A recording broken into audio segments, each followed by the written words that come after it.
torna-se mais fácil para nós solucionarmos os nossos problemas e compreendermos como e por qual razão nos comportamos desta ou daquela maneira quando entendemos melhor a natureza humana. É verdade que o homem é uma criatura complexa, que é dotado de um corpo admirável, de uma mente fértil e da capacidade de distinguir entre o que é certo e o que é errado. Essas são apenas algumas das muitas características do ser humano.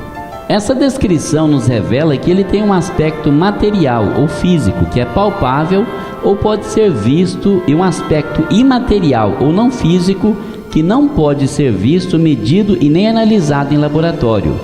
Vamos considerar agora esses vários aspectos ou essas várias características da natureza humana?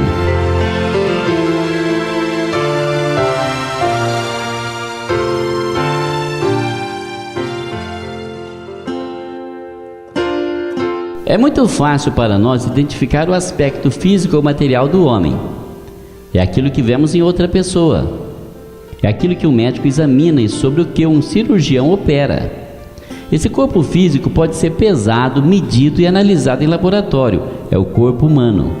As Escrituras falam sobre o corpo humano com bastante frequência, incluindo o corpo na nossa redenção final, conforme Romanos capítulo 8, verso 23, e primeira carta de São Paulo aos Coríntios, capítulo 6, versículos 12 até o 20.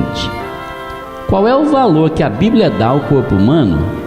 Apesar de sermos instruídos no sentido que o aspecto não físico do homem é mais importante do que o seu lado físico, veja Mateus capítulo 10, verso 28.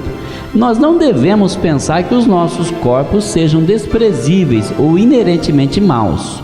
Muito pelo contrário, o apóstolo Paulo ensinou que, embora nossos corpos entrem em decomposição após a morte, eles serão milagrosamente ressuscitados quando o Senhor Jesus voltar.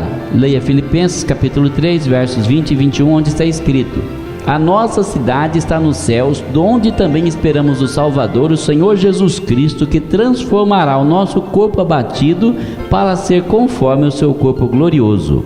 Ao escrever à igreja cristã em Corinto, Paulo asseverou que os corpos dos crentes são membros do corpo de Cristo. Os seus corpos, no dizer dele, são templos do Espírito Santo.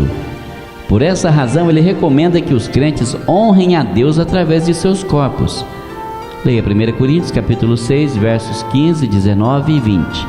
O Senhor Jesus sempre honrou ao máximo o corpo humano, pois ele mesmo, sendo Deus, tomou a forma de um corpo físico. Lucas registra que Jesus crescia em estatura e em graça diante de Deus e diante dos homens. Lucas capítulo 2, verso 40. Enquanto ele ia se tornando adulto. De fato, o escritor da Epístola aos Hebreus declara que era necessário que nosso Senhor tivesse um corpo físico, a fim de que pudesse ser o nosso sumo sacerdote, que simpatizasse conosco e que fosse o nosso Salvador mediante a expiação que há em seu sangue, conforme Hebreus capítulo 2, versos 14, versos 15, versos 17 e versos 18.